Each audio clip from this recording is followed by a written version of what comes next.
Monarchy, the royal family at work on CBC. The Queen is also head of the armed forces. All soldiers swear allegiance to her, even if they must do what the politicians tell them. And so you've I've taken over the first town. We've moved to Cyprus since we last met them. And Here, the Royal Welsh update their Colonel-in-Chief on the regiment's deployment.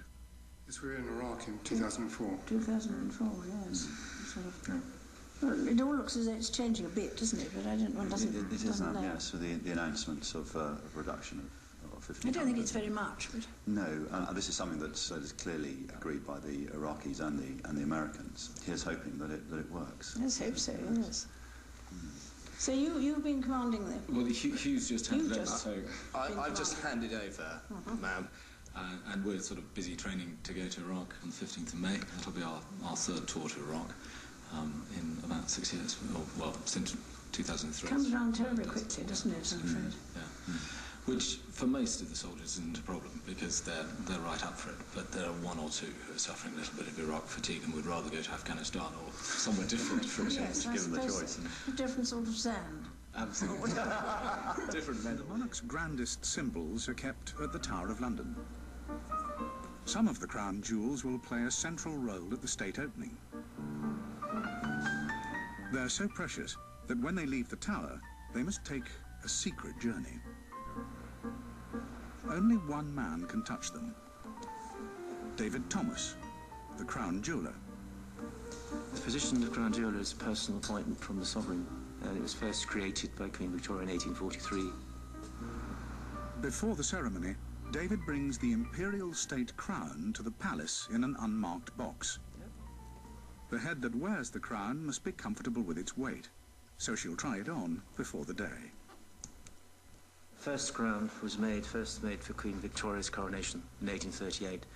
It was remade for George VI's coronation, and it was partially remade for the coronation in 53.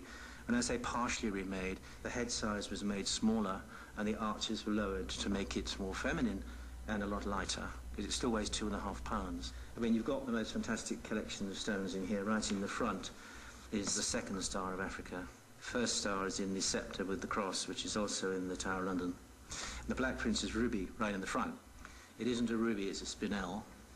It's actually worn by Henry V at the Battle of Agincourt in 1415.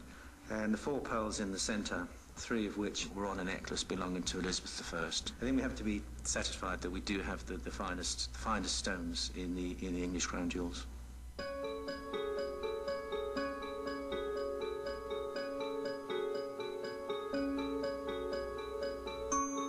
A day ahead of the Queen's speech, the key players are rehearsing the ceremony. The household cavalry will be lining the royal staircase as the Queen enters Parliament. As you're entering into the corridor tomorrow, okay, remember it's the left foot making the noise, the right foot sliding in. And the same detail when we exit the actual staircase as well. The household cavalry are the only soldiers allowed to draw swords in a royal palace.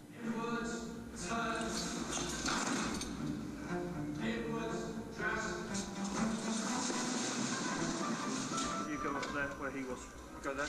Always, this is quite a long stand and carry, and they're in full armour, you know, breastplates and everything else, and they're very young soldiers.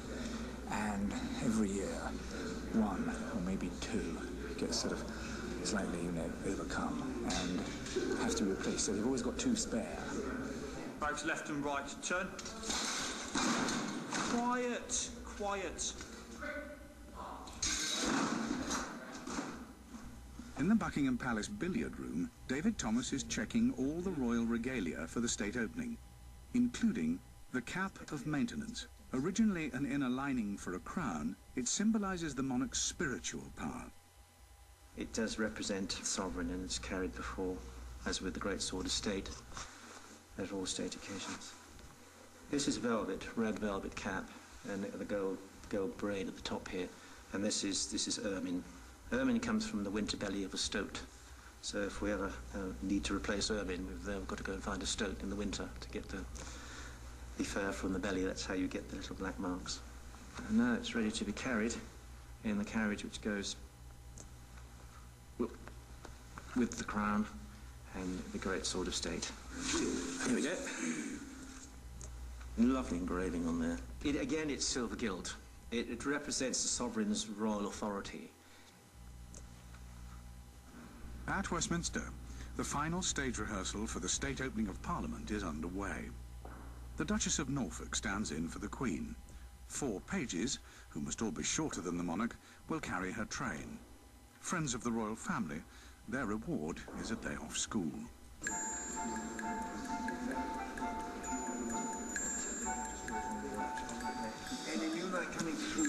Yes. By tradition, the Master of Ceremonies is the Duke of Norfolk. And then the Queen will sit down and say, "My lords, pray be seated." The House of Lords will sit. And then when she's ready, she will then tell the Lord Great Chamberlain to tell Black Rod, who is down there in the central lobby, to get the Commons. There's roughly about a minute wait, because we can't start the speech too early, because the Queen doesn't like speaking when there's a lot of noise still going on. We then start the speech, and I quietly say to the Lord Chancellor, "Go." As Lord Chancellor, Charles Falconer is Britain's most senior lawyer. And Charlie, the longer you take, the better, because it fills in time. It'll be his job to present the speech, written by the government, for the Queen to read. And Charlie, actually, sorry, just one, sorry. For me personally, it's the most nerve-wracking event you could possibly imagine. If you're making a speech or discussing some political issue, you know, you can sort of correct your words. But here, the eyes of the world are upon you, and it's a really nerve-wracking occasion. Like that. Do you see what I mean? Brilliant. I carry this great purse, and this great purse has got one bit where the speech goes in and will be held in, but if you put it in another bit, it slips straight through. So you're convinced as you open the purse, you will find nothing there except a dry cleaning ticket. That's happened every time, in your life. It is the best man at the wedding syndrome where you can't find the ring. And I don't know what happens. Do you say, right, we'll just cancel this year's legislative programme? I'm afraid we lost the speech, and that was it. So you feel everything depends on it.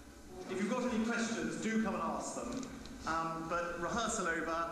I'm sure tomorrow will go extremely well. Thank you for coming. Thank you.